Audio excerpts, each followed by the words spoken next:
Assalamualaikum warahmatullahi wabarakatuh. Jadi kita lanjutkan ya pertemuan praktikum geomatika. Terakhir kita sampai pertemuan ketiga, yaitu membuat atribut ya. Jadi kali ini kita akan belajar untuk menggunakan query, dan sekaligus mungkin nanti saya akan bahas juga pertemuan kelima, yaitu geoprocessing. Ya, jadi kenapa saya gabung? Karena query ini kelihatannya tidak begitu lama penjelasannya. Ya, jadi akan saya gabung untuk lebih mempercepat proses praktikum ya. Kita cukup tertinggal karena ada satu dan lain hal. Oke, jadi kita masuk ke pertemuan yang keempat terlebih dahulu, yaitu menggunakan query. Nah, jadi query ini apa? Query merupakan sebuah user request atau permintaan user. Dalam hal ini kita sebagai user ya, sebagai orang yang mengoperasikan perangkat lunak. Di sini kita menggunakan ArcMap. Nah, kita bisa melakukan permintaan atau memberikan pertanyaan dalam sebuah sistem. Di sini adalah sistem atau basis data di perangkat lunak ArcMap. Tujuannya apa? Untuk mendapatkan data-data atau informasi tertentu sesuai dengan kriteria atau kondisi yang kita butuhkan. Ya, jadi basicnya kita seperti melakukan seperti coding ya, mirip-mirip coding tetapi cukup sederhana. Jadi kita melakukan pemerintah, kita masukkan beberapa perintah, kemudian sistem akan mencarikan jawabannya. Oke, langsung saja kita mulai. Di sini sudah terbuka lembar kerja ArcMap. Saya akan menggunakan data Kota Semarang, ya, data Kota Semarang. Lebih spesifik di sini adalah data dengan atribut kependudukan. Kita lihat terlebih dahulu di atribut tabelnya. Ada nama kelurahan, kemudian ada jumlah penduduk, ada luas area, ada kepadatan penduduk, dan ada nama kecamatan serta nama kota. Jadi kita akan melakukan beberapa query, mulai dari query sederhana hingga query yang cukup advance ya. Nanti akan saya berikan tutorialnya. Kita mulai dari yang paling sederhana. Jadi bentuk query yang paling sederhana yang bisa kita lakukan di dalam ArcMap, yang pertama adalah identify. Nah, jadi identify ini kita dapat memperoleh informasi secara otomatis dan secara cepat pada koordinat tunggal posisi klik kursor di dalam suatu unsur spasial. Nah, di sini ada unsur spasial. Ini adalah data vektor layer kelurahan ya.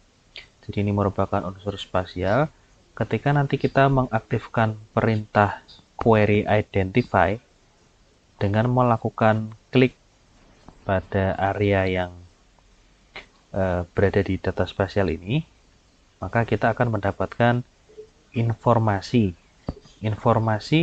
yang isinya adalah berdasarkan data atribut yang ada di sini. Tetapi nanti yang ditampilkan adalah area mendatar seperti ini ya. Langsung kita contohkan saja. Nah, untuk melakukan query identify, kita dapat gunakan shortcut yang ada di sebelah sini ya. Biasa kita operasikan zoom. Ini ada di deretannya adalah identify. Kita klik satu kali. Dan kemudian kita bisa memilih area yang akan kita cari informasinya. Nah, sebagai contoh, saya klik di sebelah sini ya. Maka akan muncul hasil identifikasi dari area yang saya klik tadi. Nah, di sini ada nama kelurahannya, Tugurejo. Kemudian ada jumlah penduduknya, kemudian ada luas wilayah dan seterusnya. Kemudian bisa untuk area lain.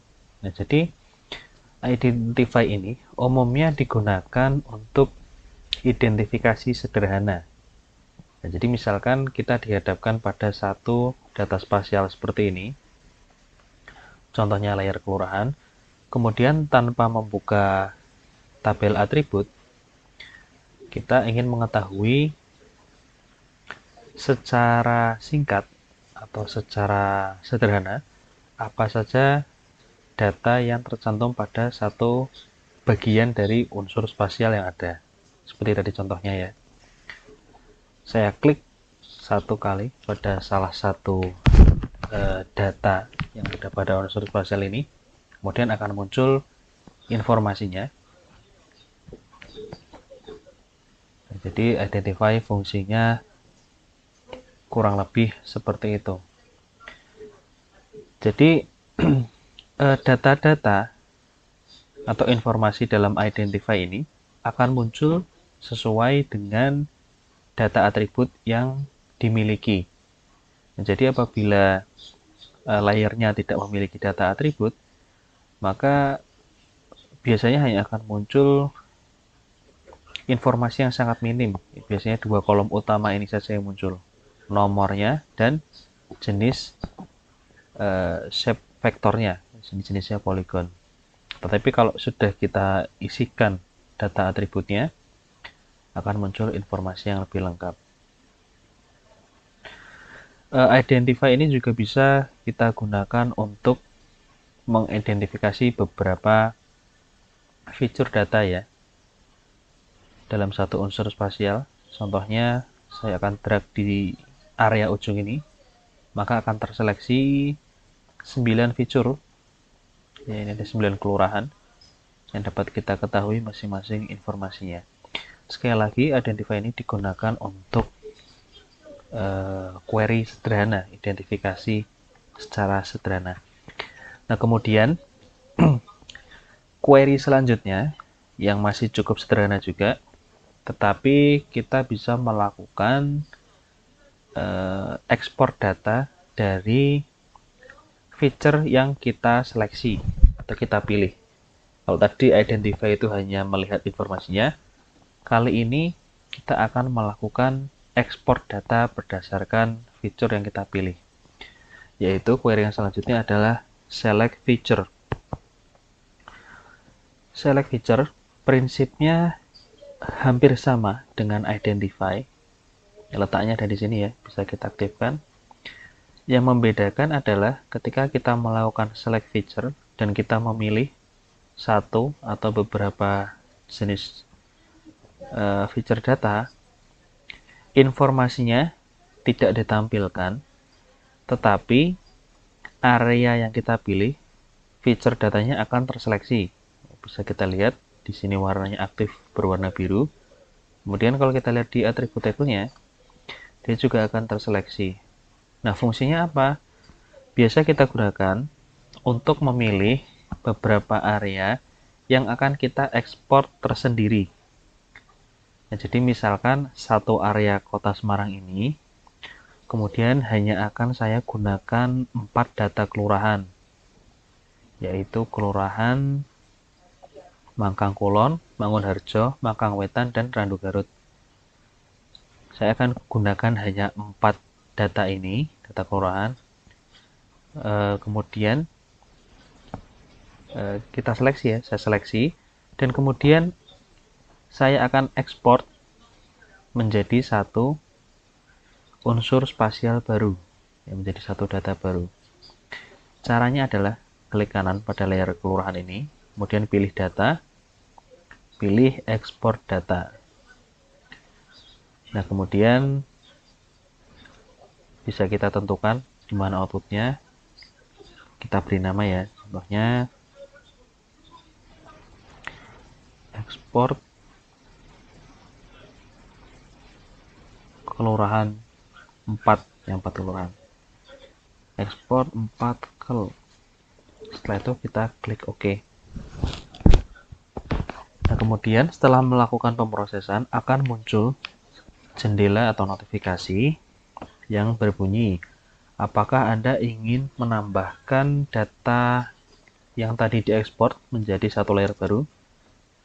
Kita bisa memilih yes, bisa memilih no. Tetapi kalau akan kita gunakan, kita pilih yes. Oke, jadi di sini adalah data hasil ekspornya. Bisa kita lihat seluruh atributnya akan ikut terekspor. Ya. Jadi tidak hanya data shape-nya, tetapi seluruh atributnya ikut terekspor. Yang perlu kita perhatikan adalah setelah melakukan seleksi dan ekspor data, kita harus clear selection dulu, ya, supaya tidak terjadi proses-proses lain yang tidak kita inginkan. Kita bisa pilih yang tombol tadi di sini, clear selected feature. Oke, itu tadi untuk query sederhana yang kedua. Nah, kemudian kita masuk ke query yang lebih jauh lagi ya, yang membutuhkan beberapa kepiawaian dalam mengenali data. Yaitu kita pertama akan menggunakan select by attribute. Select by attribute, saya hapus dulu ini ya. Select by attribute ini prinsipnya sama dengan selection. Nantinya kita akan ekspor data tersebut. Yang membedakan adalah select by attribute kita dapat melakukan seleksi berdasarkan atribut-atribut yang ada pada data spasial yang kita miliki. Nah, jadi kita tidak hanya melakukan seleksi data fiturnya, tetapi berdasarkan atributnya. Dan secara lebih spesifik, kita dapat menggunakan yang disebut dengan query builder. Itu semacam kita memasukkan rumus-rumus ya, perhitungan otomatis untuk mendapatkan data-data yang kita inginkan. Saya contohkan. Untuk melakukan select by attributes, kita masuk ke selection, kemudian pilih select by attributes. Nah, kemudian ada keterangan layer, yaitu layer yang akan kita lakukan selection by attributes. Kemudian apabila Anda perhatikan, di kotak sebelah tengah ini adalah data-data atribut yang terdapat pada layer yang kita akan seleksi ya. Coba kita lihat. Ada kelurahan, jumlah penduduk, kemudian ada luas, dan seterusnya. Jadi datanya sama. Nah, kita akan gunakan beberapa atribut ini untuk melakukan seleksi. Contoh, berbekal informasi yang saya miliki, saya akan memilih satu kelurahan yang ada di Kota Semarang, yaitu Kelurahan Tembalang. Kita bisa menggunakan, sebetulnya ya, kita bisa menggunakan atribut table, kemudian kita di sini cari Tembalang. Coba kita cari ya, saya contohkan.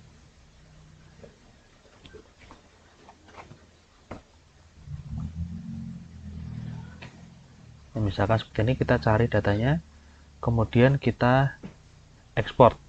Nah, sebetulnya bisa, tetapi saya lebih prefer biasanya menggunakan cara yang kedua, yaitu menggunakan select by attributes. Meskipun cara yang pertama tadi cukup simpel ya, tapi ini karena sudah terbiasa jadi saya gunakan select by attributes.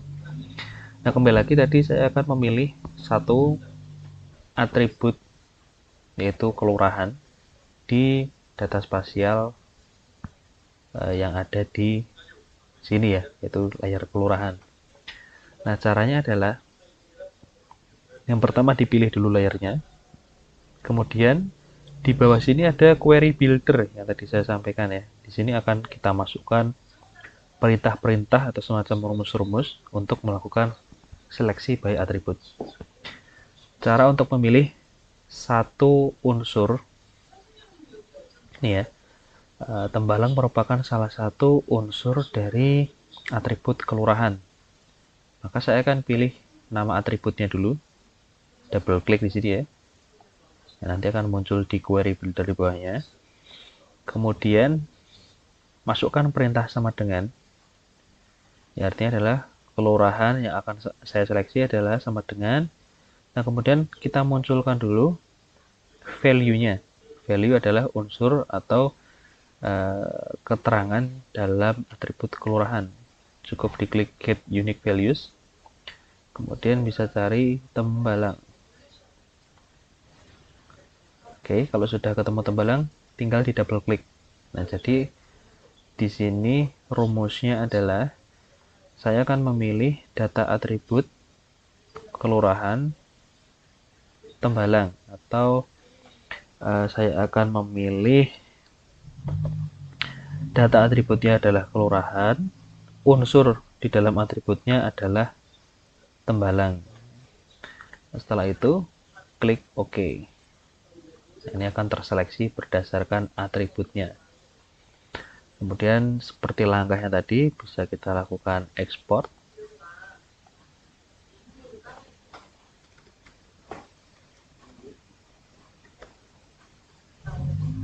Dan bisa kita add sebagai satu layer baru. Nah, ini hasilnya. Seperti tadi, ketika melakukan select feature, hasilnya pun sama. Atributnya akan ikut terekspor semua. Oke. Kita lanjutkan. Nah, pastikan setelah selesai melakukan seleksi, jangan lupa kita clear selection ya, supaya tidak terjadi hal-hal yang tidak kita inginkan. Nah, kemudian saya akan contohkan lagi select by attributes dengan menggunakan atribut yang lain. Kita lihat dulu atributnya. Contohnya adalah saya ingin memilih kelurahan mana saja yang memiliki jumlah penduduk di bawah 5.000 penduduk. Jadi ini jumlah penduduknya variatif. Mungkin suatu saat kita membutuhkan analisis di mana kita perlu mengetahui secara spasial wilayah mana saja yang memiliki jumlah penduduk di bawah 5.000. Nah, kita bisa gunakan select by attributes. Caranya adalah apabila di sini masih ada perintah, kita clear dulu. Kemudian kita masukkan atribut yang akan kita seleksi, yaitu jumlah penduduk. Tadi yang akan saya ketahui adalah jumlah penduduk di bawah 5.000. Ya, berarti di sini ada pilihan rumusnya seperti kalkulator ya. Saya pilih yang kurang dari. Kemudian saya masukkan angka di sini 5.000. 5000. Nah, pastikan diberi spasi di sini ya. Setelah itu saya klik OK. Maka akan terseleksi area-area yang berwarna hijau ini ya, atau biru. Ini adalah area-area yang memiliki jumlah penduduk di bawah 5.000. Kita buktikan dengan membuka atribut table.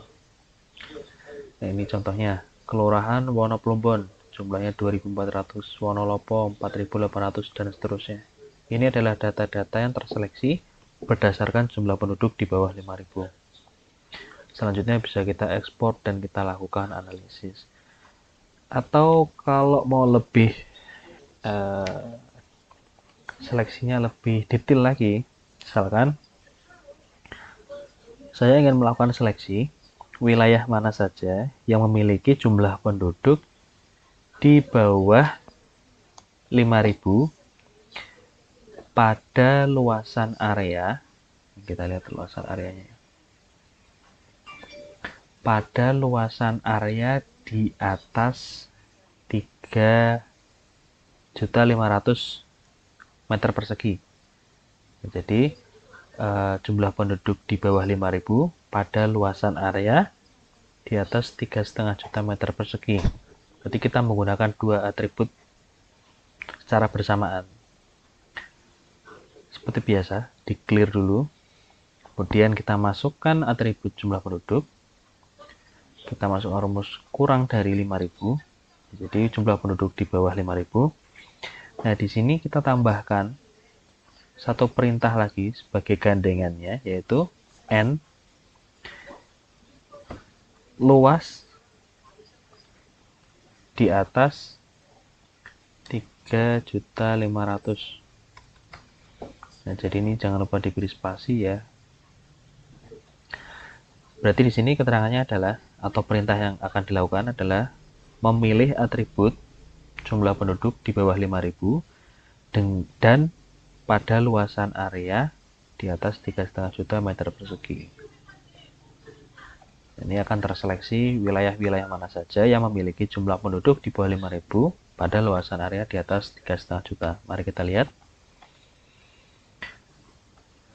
Saya lihat coba contohnya ini ya. Ada Kelurahan Podorejo, jumlah penduduknya di bawah 5.000 ya, 4997, luas areanya 7,8 juta.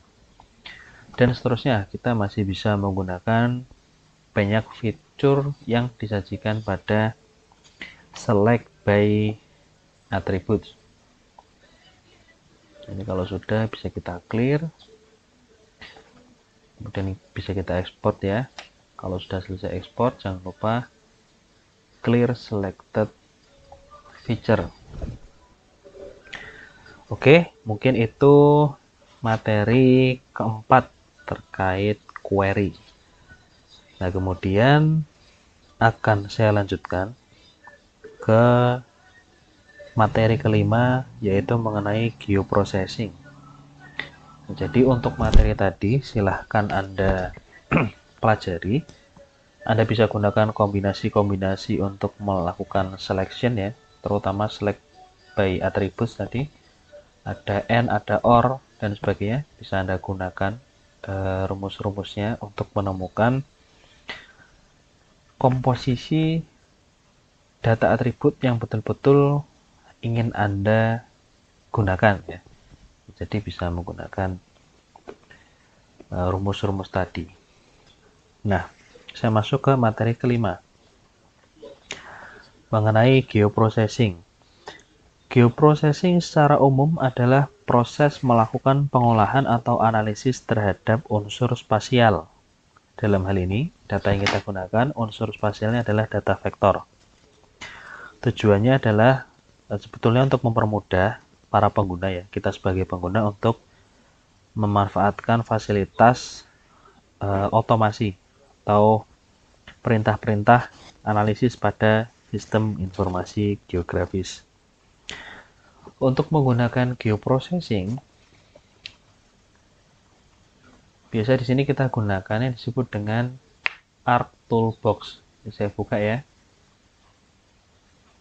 ArcToolbox. Kalau yang tidak ada pilihan di shortcutnya, bisa masuk pada geoprocessing, kemudian pilih ArcToolbox. Oke, nah jadi ArcToolbox ini merupakan perintah-perintah untuk melakukan geoprocessing tadi atau pengolahan data-data spasial. Saya akan memberikan beberapa contoh ya. Yang pertama adalah clip, yaitu untuk memotong unsur spasial menggunakan unsur spasial lain. Kemudian yang kedua, saya akan memberikan contoh erase. Erase adalah untuk menghapus unsur spasial menggunakan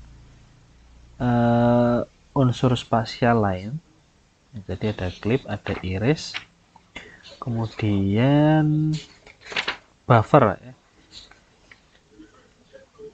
Buffer itu untuk melihat atau membuat jangkauan pada sebuah data atau unsur spasial. Kemudian union.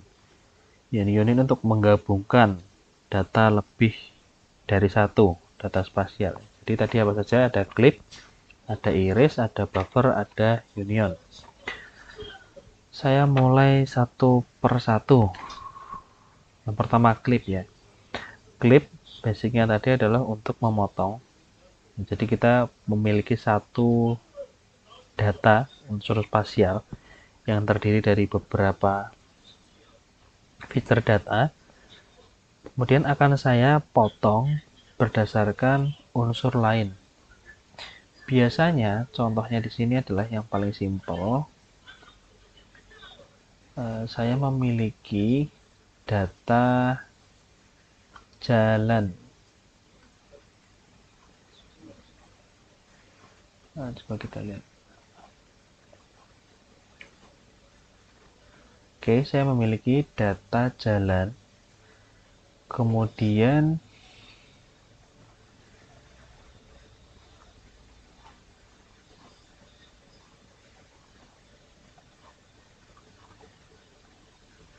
saya ingin memotong. Kita lihat ya, di sini ada jalan dan ada data spasial Kelurahan Tembalang yang tadi sudah saya ekspor pada saat melakukan proses query. Jadi akan saya potong jalan ini berdasarkan area luasan Kelurahan Tembalang ini.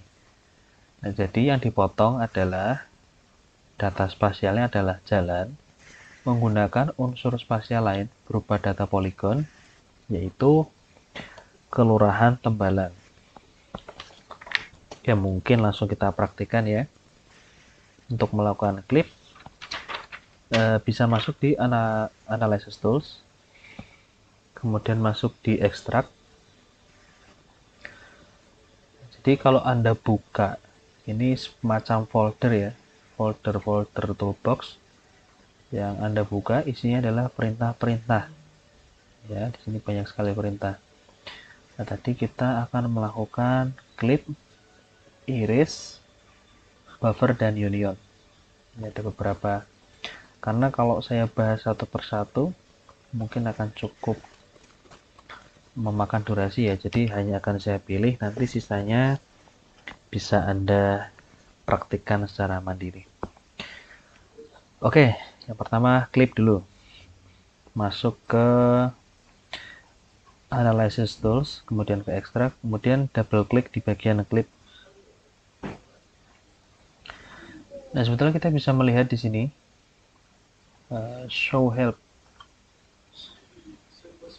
Nah, di sini klip itu sebetulnya apa? Nah, lihat ya, di sini ada ilustrasinya juga.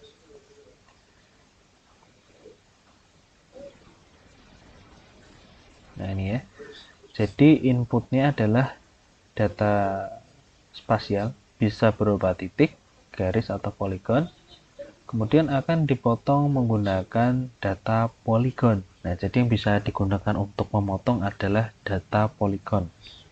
Dan yang perlu diperhatikan ya. Jadi nanti misalkan Anda memiliki satu area garis seperti ini ya, Kota Semarang ini, Jalan Kota Semarang. Kemudian Anda memiliki area garis sungai Kelurahan Tembalang yang akan Anda gunakan untuk memotong, itu tidak bisa. Nah, jadi harus menggunakan data spasial berupa poligon. Oke, kita langsung saja mulai prosesnya. Di sini ada beberapa perintah yang bisa kita masukkan. Yang pertama adalah input feature. Input feature adalah data atau unsur spasial yang akan kita klip. Dalam hal ini adalah jalan edit, jalan Kota Semarang ya. Kemudian selanjutnya ada clip feature. Ini adalah area poligon yang digunakan untuk memotong. Dalam hal ini adalah Kelurahan Tembalang. bisa langsung kita pilih seperti ini ya, kita klik segitiganya kemudian kita pilih, atau bisa kita drag dari layer, kita klik, tahan mouse-nya, kemudian kita masukkan ke dalam kotak. Oke. Nah, kemudian di sini ada output feature class. Ini adalah lokasi penyimpanannya. Biasanya saya akan gunakan satu geodatabase yang sama. Ini seperti yang sudah saya gunakan sebelum-sebelumnya ya. Saya gunakan geodatabase Praktikum Geomatika.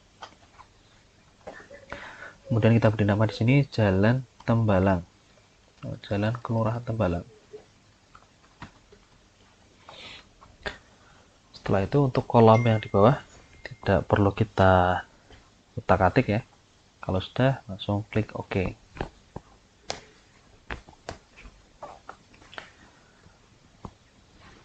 Nah, di sini ArcMap akan melakukan sebuah background processing atau pemrosesan di belakang layar. Nah, tugas kita hanya tinggal menunggu saja. Sebetulnya untuk melihat prosesnya, ya kita bisa buka di result ini ya. Jadi sini untuk mengetahui proses-proses yang sedang kita lakukan atau telah kita lakukan, dan nanti akan ada keterangannya apakah berhasil atau gagal. Nah, di sini sudah berhasil ya.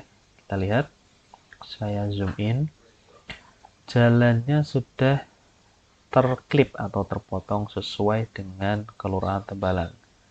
Bagaimana dengan atributnya? Nah, atributnya ini utuh ya, sama seperti atribut asli yang ada pada data jalan Kota Semarang tadi, secara lebih makro lagi. Oke, itu untuk pertama yang klip. Apakah klip bisa digunakan untuk memotong poligon atau titik? Bisa. Coba saya berikan contoh lagi untuk memotong area poligon. Misal di sini saya memiliki data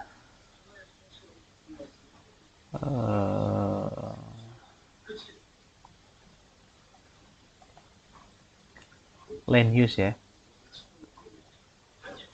Saya punya land use.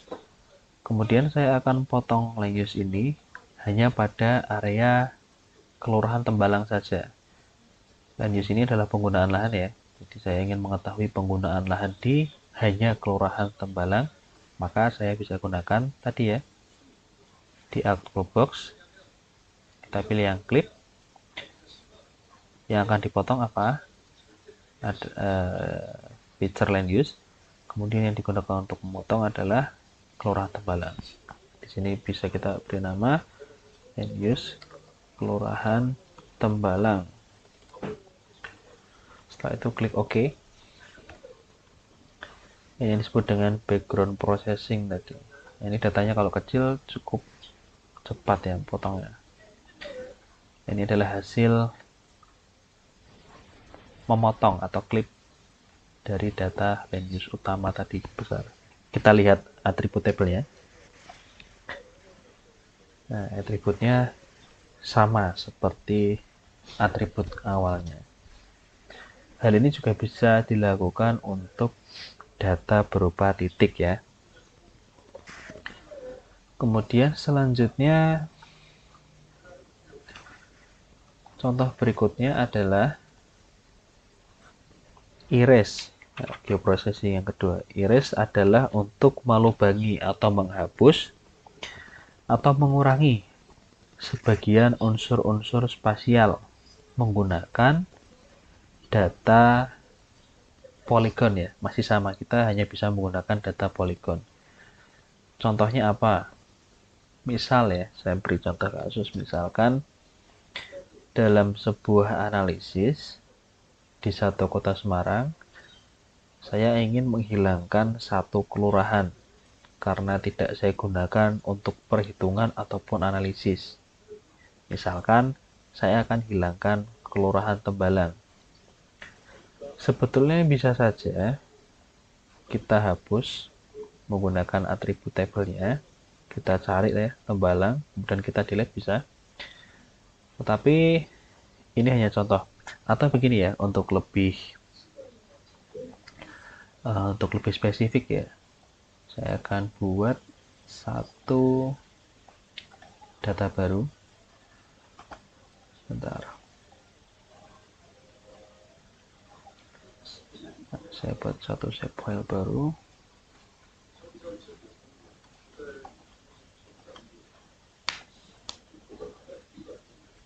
Duh, bentar.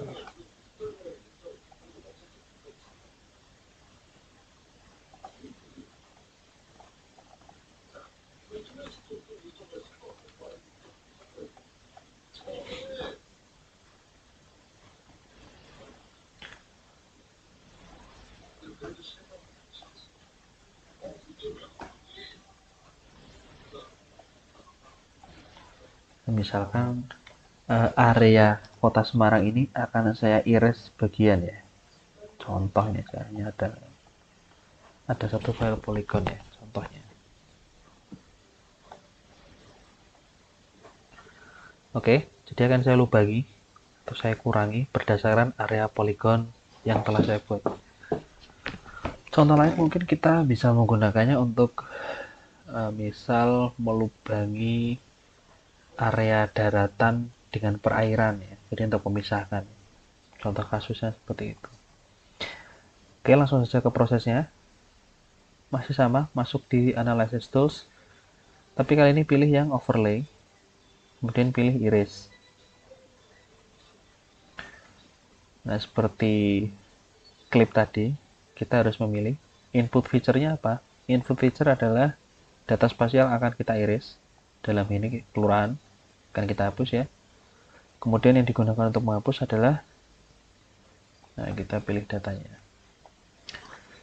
Oke, kemudian judulnya silahkan diganti sesuai kebutuhan.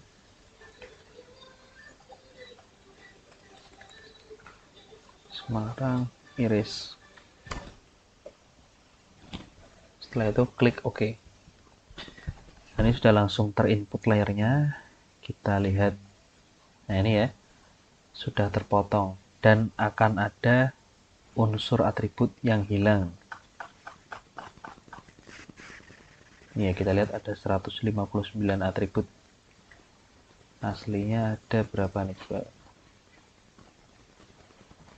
Ada 176. Jadi ada beberapa unsur atribut yang hilang. Jadi itu fungsi erase. Selanjutnya adalah buffer. Ya, buffer ini kita gunakan untuk membuat jangkauan. Ya, biasanya yang kita gunakan adalah bisa buffer data spasial berbentuk titik, bisa buffer garis, bisa buffer polygon. Nah, titik itu bisa untuk melihat misalkan ya jangkauan pelayanan fasilitas kesehatan atau jangkauan pelayanan rumah sakit. Kemudian untuk garis bisa kita gunakan juga untuk melihat jangkauan pelayanan garis, jangkauan pelayanan jalan ya, contohnya data garis itu jalan, atau untuk area ya, berarti jangkauan pelayanan sebuah area. Biasanya ini digunakan untuk analisis spasial atau analisis lokasi biasanya, jangkauan pelayanan. Oke, saya gunakan contoh data titik pasar.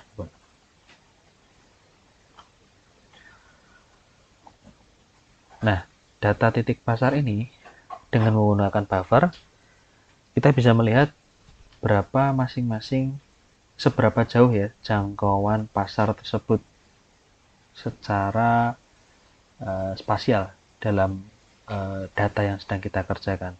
Kita bisa tentukan angkanya. Jadi nanti misalkan ya satu titik ini, oke saya pilih satu titik saja ya. Sorry. Pilih satu.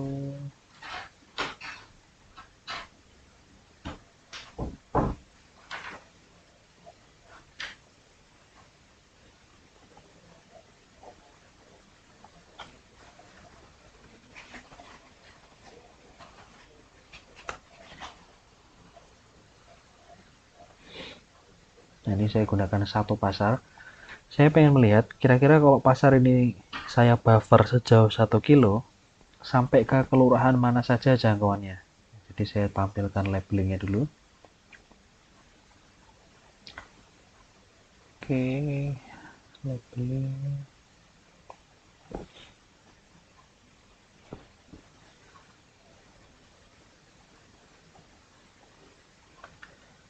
Nah, jadi kita lihat ya.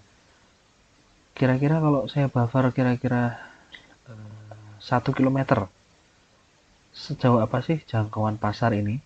Nah, itu digunakan buffer.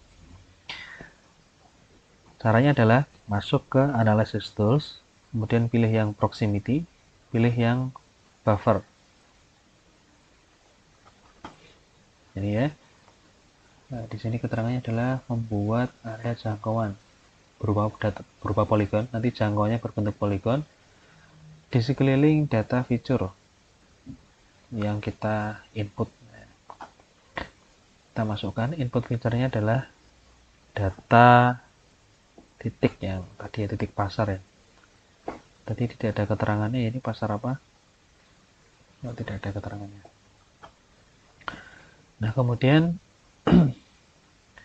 nah di sini adalah ada linear unit. Linear unit ini adalah seberapa jauh jangkauannya dalam satuan metrik ya, ada senti, desi, dan seterusnya. Saya gunakan kilometer. Saya ingin melihat jangkauannya dalam jangkauan 1 kilometer. Kemudian untuk yang bawah-bawah ini tidak perlu kita ya hiraukan ya. Kalau hanya untuk buffer, dia cukup berhenti di sini. Kemudian klik OK.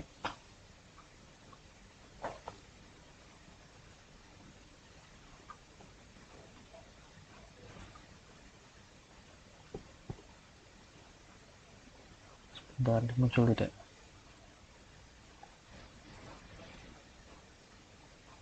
Hmm, tidak muncul. Biasanya kalau tidak muncul ini ada masalah di proyeksi. Sebentar ya, kita lihat proyeksinya dulu. Oh iya, belum terdefine.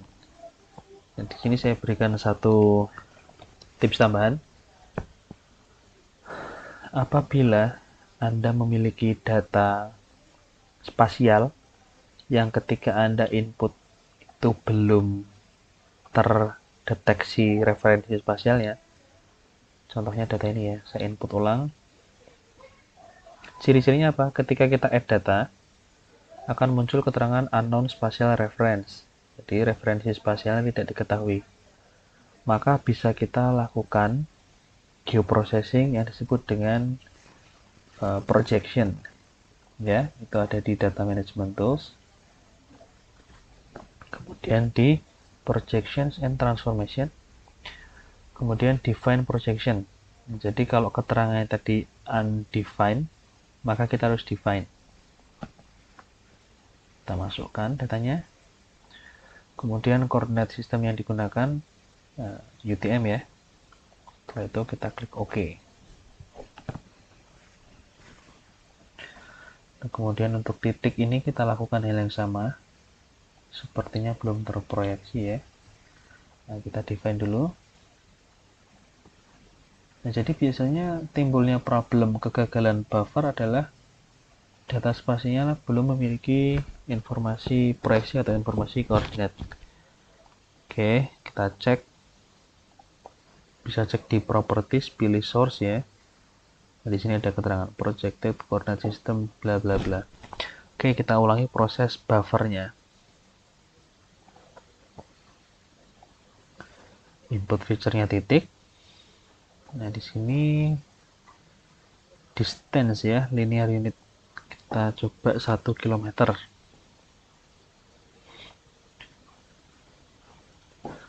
Nah, seharusnya berhasil. Oke, ini sudah muncul ya. Jadi dalam jangkauan 1 kilometer, pasar ini dapat menjangkau beberapa kelurahan. Saya ganti simbolnya dulu. Atau saya buat transparansi supaya kelihatan.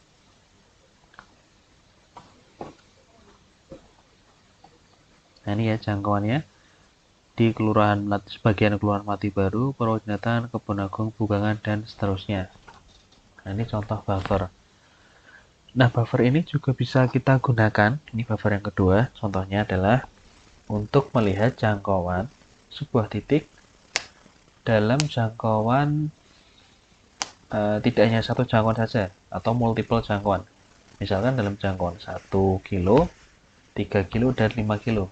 Jadi kita ingin melihat di ring 1 kilo itu jangkauannya di kelurahan mana saja, di ring 3 kilo di kelurahan mana saja, dan di ring 5 kilo di kelurahan mana saja jangkauannya.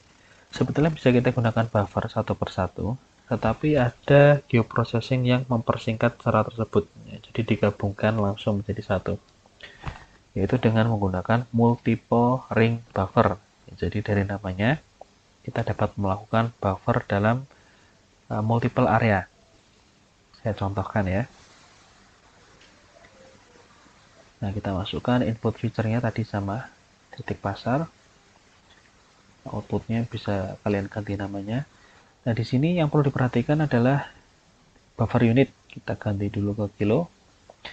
Dan distance-nya ya, di sini kita akan menambahkan 3 jarak. Pertama tadi 1 kilo. Setelah kita ketikkan 1, pilih plus ya. Setelah itu 3 kilo, pilih plus, dan yang terakhir adalah 5, pilih plus. Jadi pastikan muncul di tabel di bawahnya 135 dalam satuan kilometer. Setelah itu klik OK.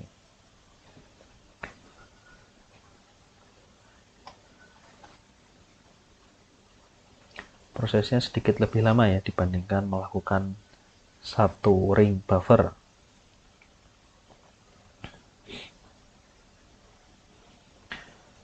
Biasanya digunakan untuk analisis spasial, analisis lokasi, untuk kita mengetahui jangkauan area.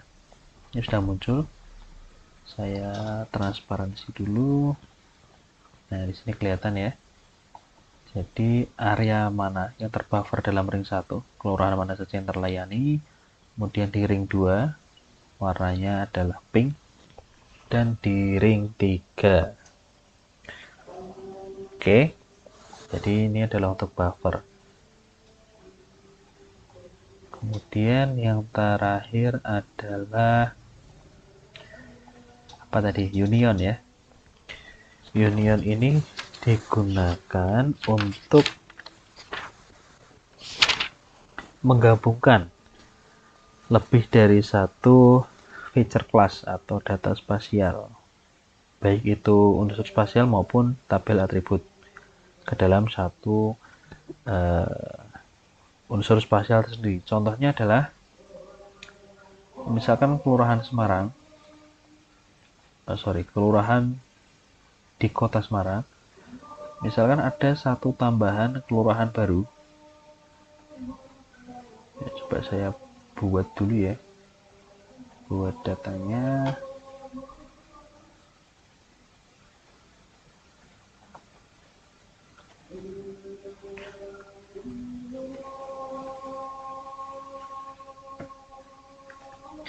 Atau begini, untuk lebih mempermudah, kita gunakan data yang sudah ada.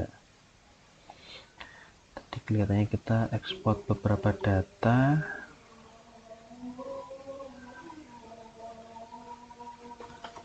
Saya lihat dulu.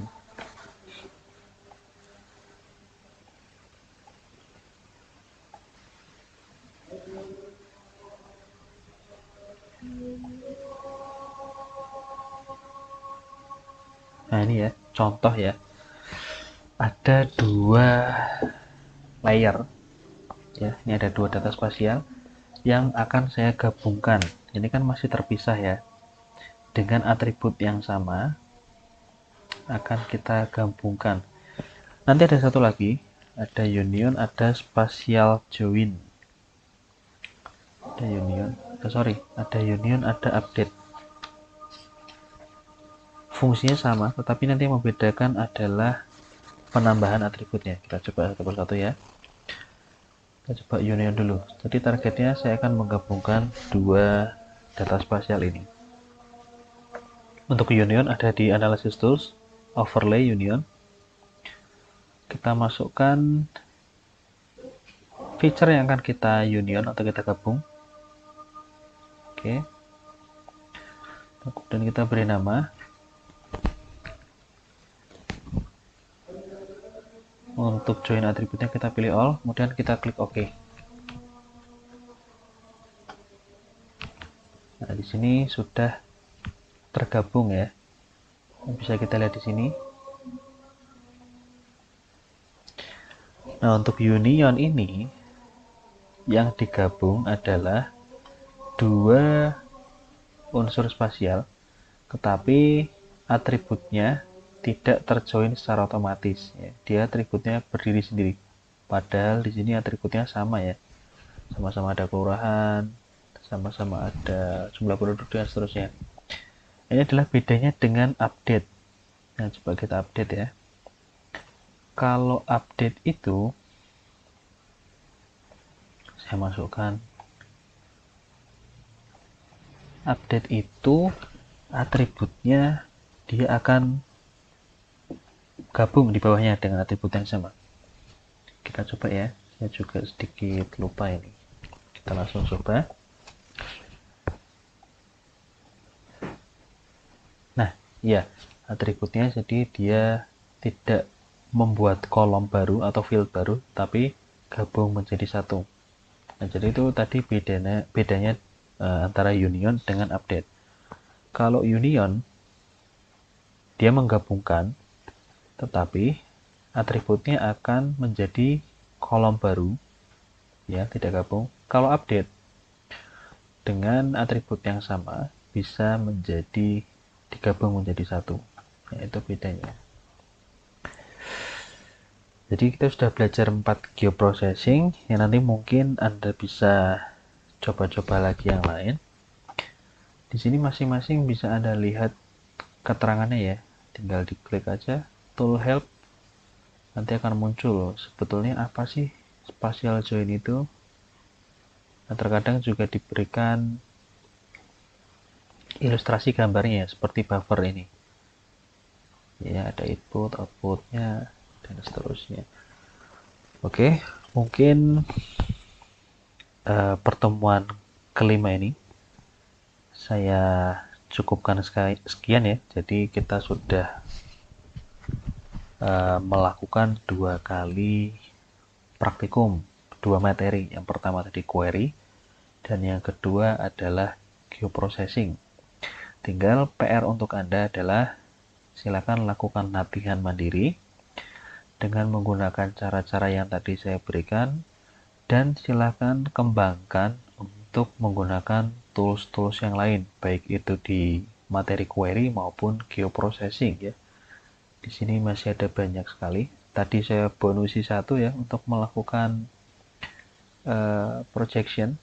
Ya, jadi untuk data-data yang belum terproyeksikan, belum memiliki referensi spasial, bisa kita lakukan proyeksi terlebih dahulu. Baik, saya kira itu. Kita bertemu lagi pada pertemuan praktikum yang selanjutnya. Terima kasih atas perhatian Anda. Assalamualaikum warahmatullahi wabarakatuh.